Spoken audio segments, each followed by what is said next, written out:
In the realm of true crime, certain stories stand out for their profound tragedy and the depths of human cruelty they reveal.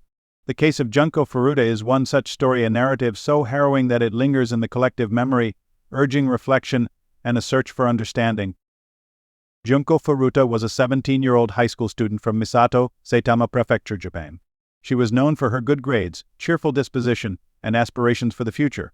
Like many teenagers, she balanced her time between school and a part-time job, dreaming of adventures and accomplishments that lay ahead. On November 25, 1988, Junko's life took a dramatic and devastating turn. While riding her bicycle home from work, she was intercepted by a group of teenage boys. These were not ordinary youths, they were members of a local gang, seeking amusement at the expense of others. The boys, led by 18-year-old Hiroshi Miyano, devised a plan to abduct Junko.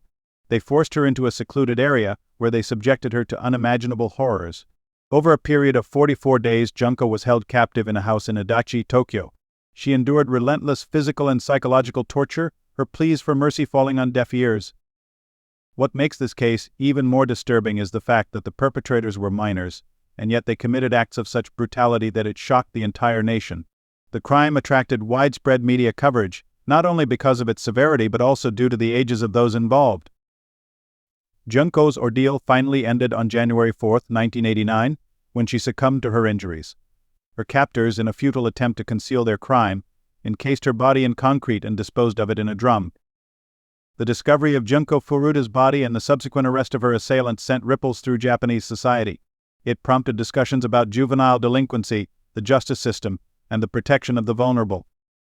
In this video, we will delve into the details of this tragic case, not to sensationalize, but to remember Junko and to understand the circumstances that led to such a devastating outcome. Junko Furuta was just 17 years old, a high school student living in Misato, Saitama Prefecture, Japan. She was like many young people her age, full of energy, full of life, and full of dreams. Junko wasn't just an ordinary girl, though. She was exceptional in many ways. Her teachers described her as diligent and hardworking, always striving for excellence. She wasn't just focused on her studies but also on building a future that she could be proud of. Junko had ambitions. She hoped to secure a stable job, maybe pursue a career in electronics, and live a life that she and her family could be proud of. Her friends often talked about her radiant smile and her warm heart. She was a kind girl, the type of friend you could always count on for support. Even though she was quiet by nature, there was something undeniably bright about Junko, a light that seemed to shine from within her. Her life outside of school was just as typical. Like many students, Junko had a part-time job. She worked at a local plastic molding factory after school. She enjoyed the independence that came with earning her own money, using it to buy little things for herself, and sometimes even to help her family. She had dreams of one day traveling, seeing the world, and making her mark. But despite all of her plans, despite her kind heart, Junko would soon be caught up in something unimaginable, a tragedy that would forever change her life, and those around her. November 25, 1988, began like any other day for Junko. She went to school, spent time with her friends, and headed to her part-time job. She was doing everything right, just living her life the way a 17-year-old should. But none of her friends or family could have predicted that this would be the last time they would see her free, full of hope. Junko, like many girls her age, had no reason to be afraid. She lived in a safe community, had caring parents and friends who loved her. But none of that would matter once she crossed paths with the wrong people whose intentions were far from innocent. That evening, Junko would become the target of a senseless act of violence that would shatter her future and leave an indelible scar on her community. November 25, 1988. The sun had set, and the evening air was cool as Junko Furuta left her part-time job at the factory. She had just finished another shift, likely thinking about getting home to relax after a long day. Like any other 17-year-old, Junko was simply heading home, trusting the safety of the familiar streets she'd walked so many times before. But this time, the routine walk would take a dark and unexpected turn. As Junko pedaled her bicycle down the quiet streets, she caught the attention of someone dangerous, a young man named Hiroshi Miyano. Hiroshi Miyano wasn't alone. He was with his friends Nobuo Minato, Shinji Minato, and Yasushi Watanabe. These four weren't your average teenagers. Hiroshi Miyano, in particular, had already gained a reputation for violence. He was known to be connected to the Yakuza, Japan's organized crime syndicate, and often used his affiliation to intimidate others. That night, the group was out looking for trouble, roaming the streets of Misato, searching for their next target. When they saw Junko, they decided it would be her. Mayano, 18 at the time, was the leader of this group. He had a history of attacking young girls, and with his gang by his side, he felt invincible. As they watched Junko cycling ahead of them, an evil plan began to take shape in their minds. They decided they would abduct her. Under the guise of a good Samaritan, Mayano approached Junko, pretending to offer her help. He told her that he had noticed something wrong with her bike and offered to walk her home. Innocently trusting, Junko accepted his help, unaware of the trap she was falling into. As the two walked together, it all happened so quickly. Without warning, Mayano led her to a secluded area where his gang was waiting. In an instant, the situation escalated. They grabbed her, overpowering her before she even had a chance to understand what was happening. Junko Furuta had been abducted. The nightmare had begun. Terrified and helpless, Junko was dragged to a nearby house in Adachi, Tokyo, the home of one of the gang members, Nobuharu Minato. It was there, behind closed doors, that Junko's fate would be sealed. Over the next 44 days, the horrors that would unfold in that house would become one of the most infamous and tragic crimes in Japan's history. The boys had captured Junko, and from that moment on, her life would never be the same again. November 25, 1988, what began as an ordinary evening for Junko Furuta had quickly turned into a living nightmare. Mayano and his accomplices had cornered her, far from the safety of her home and friends. She didn't know these boys, but in those few moments she must have felt an overwhelming fear. Surrounded, outnumbered, and powerless, Junko was in grave danger. Mayano and the others weren't just playing a cruel prank, they were serious, and they had no intention of letting her go. The threats came quickly. Mayano warned her that if she tried to scream or escape, she would face dire consequences. Junko, terrified and realizing the situation was much worse than she could have imagined, complied with their demands. But deep down, she must have known there was no easy way out. It wasn't long before the boys led her, under duress, to a house in Adachi, Tokyo, a house that would become her prison. The house belonged to Nobuharu Minato's parents. It seemed like just another home in the neighborhood, quiet and unassuming. But behind its doors it would soon become the scene of unimaginable cruelty.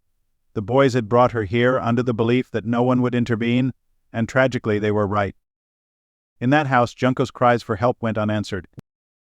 Mayano, Minato, and the other boys began what would become 44 days of relentless abuse.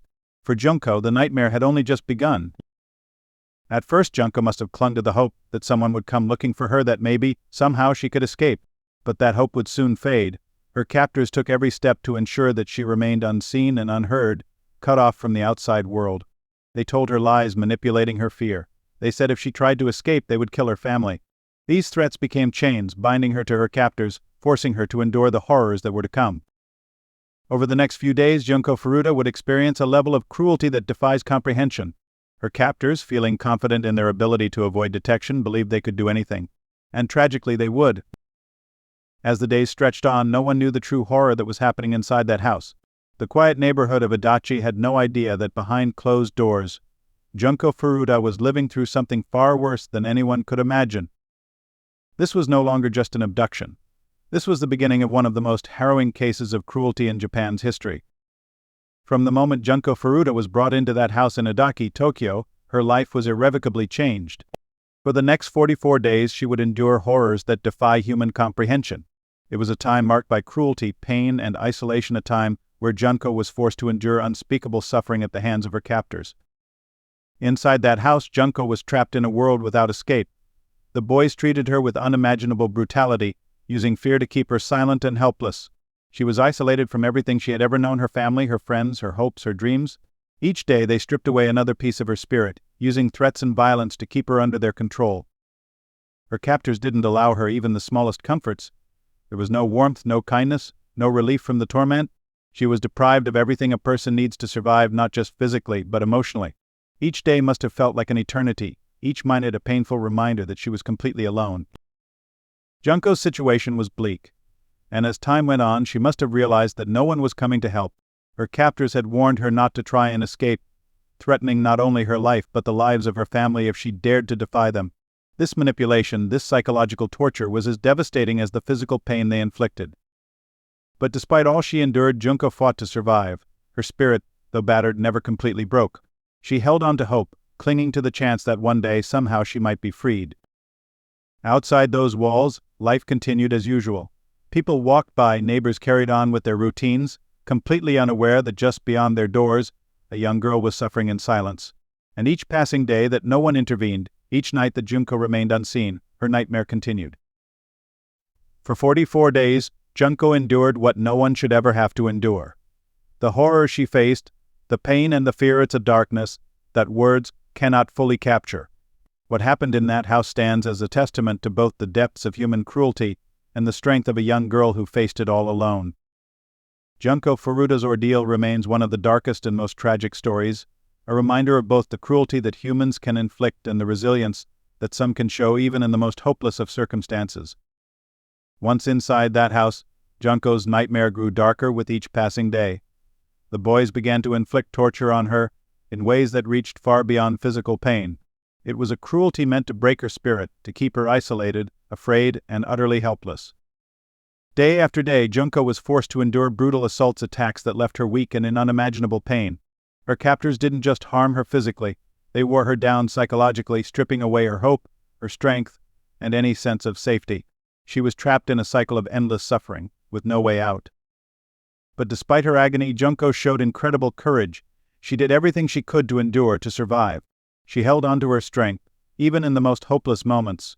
She did not let herself fall completely into despair, clinging to the belief that, somehow, she might be freed. The boys, however, ensured that escape was impossible. They locked her away, hiding her from the outside world, silencing her voice. Anytime she tried to resist, they threatened her with even more pain, intensifying her captivity. Junko was kept prisoner in that small, unassuming house in Adachi, while her family and friends searched for her, unaware of the horrors she was facing. Even the smallest attempts to survive, to ask for help, to find a way out, were met with merciless punishment. Her captors wanted to make sure she remained silent, broken, and isolated. They controlled her every move, stripping away her freedom, her dignity, and her humanity. But Junko's spirit was not so easily destroyed. She endured, holding on to hope as best she could, waiting for the moment when someone would finally come and set her free. Days turned into weeks, and each day brought new suffering. Junko's bravery in the face of this relentless cruelty was nothing short of remarkable. She tried against all odds to survive. Her resilience remains a testament to her strength, even when everything around her seemed hopeless. Junko's captivity was not entirely hidden. During her time in that house, others became aware of her suffering. Friends of her captors came and went, some even witnessing the horrors firsthand. They knew what was happening behind those closed doors. They saw her pain, heard her cries, but turned a blind eye. Some of these visitors were teenagers themselves, yet not a single one stepped forward to stop the abuse. Instead, they chose silence, afraid to challenge the cruelty or perhaps too indifferent to care. Their silence spoke volumes, a silence that only deepened Junko's isolation and hopelessness. Even the neighbors noticed that something was wrong. They heard strange noises from the house, muffled cries, thuds, sounds that suggested someone inside was suffering. But no one came to investigate. No one questioned the boys. In a quiet neighborhood where people kept to themselves, it was easier to ignore than to confront. Some neighbors reported the strange noises to the family living in the house, Nobuharu Minato's parents. But tragically, Minato's parents, who also knew Junko was there, did nothing. They too chose to look the other way, ignoring the obvious signs of abuse happening under their own roof. For Junko, each visitor, each passing day of silence, must have felt like another betrayal. Each moment she was left unseen, unheard, was a reminder that she was truly alone. Her hope of rescue grew dimmer with each day that no one stepped forward, that no one dared to break the silence. Junko Furuta's cries for help went unanswered, her suffering kept hidden by a collective silence that shielded her captors. The choice to ignore her plight by friends, by visitors, by neighbors only added to her suffering. It allowed the unimaginable cruelty to continue unchecked. In those 44 days, there were many opportunities for someone to save her, to end her nightmare. But each chance slipped away, leaving her alone to face the unimaginable. The silence surrounding her captivity remains one of the most tragic aspects of her story, a silence that sealed her fate, leaving her trapped in that house with no hope of escape. As the days passed, Junko's strength began to fade. Her injuries were severe, and each day brought new pain, new wounds, that left her weaker and more fragile.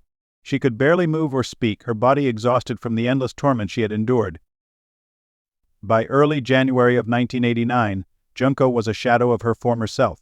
Her once bright spirit, her dreams, and her hopes had been stripped away, replaced by a constant state of suffering. She had endured more than most could imagine, and her resilience was extraordinary. But her body could only take so much. On January 4, 1989, Junko's suffering came to an end. After 44 days of relentless cruelty, her body succumbed to the injuries inflicted upon her. Her spirit, once so strong, was finally released from the horror she had endured. For Junko, there was no rescue, no intervention, no final moment of freedom. She died alone, surrounded by those who had taken everything from her. The silent witnesses, the neighbors, her captors, all had failed her. Her life, filled with promise, had been stolen in the cruelest way imaginable. Junko Furuta's death marked the end of her suffering, but it also left a lasting impact. Her story is one of unimaginable cruelty, a reminder of the darkness that can lurk behind closed doors. Her resilience and bravery in the face of such horror remain an enduring testament to her strength. In her final moments, Junko may have found some small peace, an end to her suffering. But the world she left behind would forever carry the weight of her tragic story, a story that continues to haunt all who hear it. After Junko's death, her captors took extreme measures to hide the evidence of their crime. They placed her body in a barrel, filling it with concrete in an attempt to erase any trace of the horrific acts they had committed. It was a cold, calculated move, one that they believed would ensure they would never be held accountable. For a brief time, it seemed as though they might get away with it. But the truth has a way of coming to light, even in the darkest of cases. One of the boys, feeling overconfident and without remorse, began to brag about the crime. He told a friend what they had done, sharing details of the cruelty they had inflicted on Junko. News of the story began to spread, eventually reaching the ears of the authorities. When the police heard the disturbing claims, they launched an investigation. Following the trail of information, the police were led to the barrel. What they found was beyond anything they could have expected. Inside, they uncovered the remains of Junko Furuta, a girl who had suffered unimaginable torment, her life taken far too soon. The discovery sent shockwaves through the community. The horrifying truth was finally uncovered, revealing the extent of the suffering she had endured, the monstrous acts committed by her captors, and the chilling attempts to cover it all up. For those who knew her, for those who heard her story, it was a moment of grief, disbelief, and outrage. Junko Furuta's death, hidden away in that concrete tomb, would not remain a secret. Her story became a symbol of innocence lost, of a life stolen by those who showed no mercy. Her captors could not escape justice forever. The truth they had tried so hard to bury was now exposed for all to see. The community mourned, and Japan was left grappling with the horror of what had happened. People asked how such cruelty could go unchecked, how such a tragedy could unfold in their midst. And as the story of Junko Furuta's life and death spread, her memory would forever remain as a reminder of the consequences of silence and inaction. Following the discovery of Junko's body, the police acted swiftly to bring those responsible to justice. The 4 boys who had taken part in her torture and death were finally arrested, and the details of their unimaginable crimes were revealed to the world. It was a moment that many had hoped would bring justice for Junko and peace for her family. But what followed left the nation in shock and outrage. Despite the severity of their crimes, the sentences handed down to the perpetrators were considered by many to be disturbingly lenient. Since the boys were minors at the time, the Japanese justice system viewed them as juveniles, with a greater emphasis on rehabilitation than on punishment. Though they had committed unspeakable acts, the law was constrained by their age, limiting the penalties they could face. The boys received sentences ranging from a few years to slightly over a decade, far shorter than what the public had expected for such a monstrous crime. Many believed that justice had not been fully served, that the punishment did not match the gravity of the suffering they had inflicted. The trial drew widespread media coverage, with people across Japan and beyond following every detail. There was public outcry, a deep sense of frustration and anger that such cruelty could be met with what seemed like a mere slap on the wrist. People questioned the system, debated the laws, and demanded reforms to ensure that no one else would suffer as Junko had without consequence. For Junko's family, it was a bitter reality to accept. They had lost their daughter in the most tragic way imaginable, and now, even the justice they had hoped for seemed denied. The light sentences left them with lingering pain, an open wound that could not be healed by the system meant to protect them. Junko Furuta's case became a turning point, a tragic story that exposed weaknesses in the system and ignited debates about the treatment of juvenile offenders in cases of extreme violence. Her death was a loss felt across Japan, sparking calls for changes in how the law addresses such cases and for a justice system that would truly protect the innocent. The boys may have served their sentences, but the impact of their actions remains a reminder of a system that, in this instance, fell short of delivering the justice Junko and her family deserved. Junko Furuta's tragic death left a scar on the heart of Japan, a wound that would not easily heal. Her story reached every corner of the nation, sparking conversations, anger, and calls for change. People grappled with the horrifying realization that such a brutal crime could go unnoticed, that a young girl could endure so much suffering without anyone intervening. In the wake of the case, questions filled the air. How could such an atrocity occur within a community? How could the justice system fail to protect someone so vulnerable? For many, Junko's story became a painful reminder of society's responsibility to protect those who cannot protect themselves. The public outrage over the lenient sentences highlighted the need for change within Japan's justice system, particularly in how juvenile offenders were treated in cases of extreme violence. Her case prompted debates on whether reforms were necessary to prevent similar tragedies from happening again, and to ensure that justice could truly be served for victims of horrific crimes. Her story also brought attention to the issue of bystander intervention. The neighbors, the friends, the people who heard her cries each had a chance to help, yet silence had allowed her suffering to continue. The public's reaction underscored a new awareness of the importance of speaking up, of not turning away when something seems wrong. Years later, Junko Furuta's memory remains etched in the collective conscience of Japan. Her story serves as a cautionary tale and a call to action, a reminder of the need for vigilance, for compassion, and for a justice system that can protect the innocent and punish those who bring them harm. Though Junko's life was tragically cut short, her legacy endures. Her story continues to be told, not only as a tale of unimaginable suffering, but as a powerful symbol, a reminder that we must all stand against cruelty, protect the vulnerable, and seek justice for those who can no longer speak for themselves. In remembering Junko Furuta, Japan was forced to confront the darkest parts of humanity, but also to renew its commitment to building a society that values life, compassion, and justice. More than 3 decades have passed since Junko Furuta's life was tragically taken. Her story remains one of Japan's most haunting and heartbreaking cases, a story that has been etched into the national memory, resonating with all who hear it. Though justice may not have been fully realized, Junko's legacy endures. Her story is more than a recounting of unimaginable suffering. It has become a powerful symbol, a call to action against cruelty and indifference. She has become a voice for those who can no longer speak, a reminder that society has a duty to protect the vulnerable and seek justice for the innocent. To this day, people gather to honor Junko's memory, to light candles and lay flowers in remembrance of a young girl whose life was stolen but whose spirit remains. Memorials have been held and her story continues to be shared, ensuring that her suffering is never forgotten and that the lessons of her life are remembered. Junko Furuta's memory serves as a reminder to all of us to stand against cruelty, to speak out when we see injustice, and to act with compassion and courage. Her story, though filled with sorrow, has touched countless lives, inspiring a commitment to protect others and to never look away in the face of suffering. In remembering Junko, we honor her life, her resilience, and her strength. She may no longer be with us, but her legacy lives on, a beacon urging us to build a world where no one must suffer alone, and where justice is not a promise but a reality for all. Junko Furuta's story goes beyond the tragic events that unfolded. It reminds us of the impact one life can have, even after it has ended. Her story is not just a story of a crime, it's a story of a young girl whose future was taken from her, of justice that fell short, and of a society left to reckon with the depths of human cruelty. Junko was more than a victim. She was a daughter, a friend, a student, a person filled with dreams, kindness, and hope. Her life, like all lives, had meaning. Her memory deserves to be honored not just as a cautionary tale, but as a reminder that each of us has a role in preventing such tragedies. Thank you for watching and for taking this time to remember Junko Furuta. As we close her story, let us carry forward the lessons it leaves with us. Let us remain vigilant, compassionate, and courageous in the face of injustice. Let us work together to create a world where no one's life can be stolen so cruelly. Please take a moment to reflect on how we can each make a difference. A small act of kindness, a willingness to speak up, a commitment to protect one another, these are the steps we can take to build a world where no one has to endure what Junko did. This video is dedicated to the memory of Junko Furuta and all victims of violence.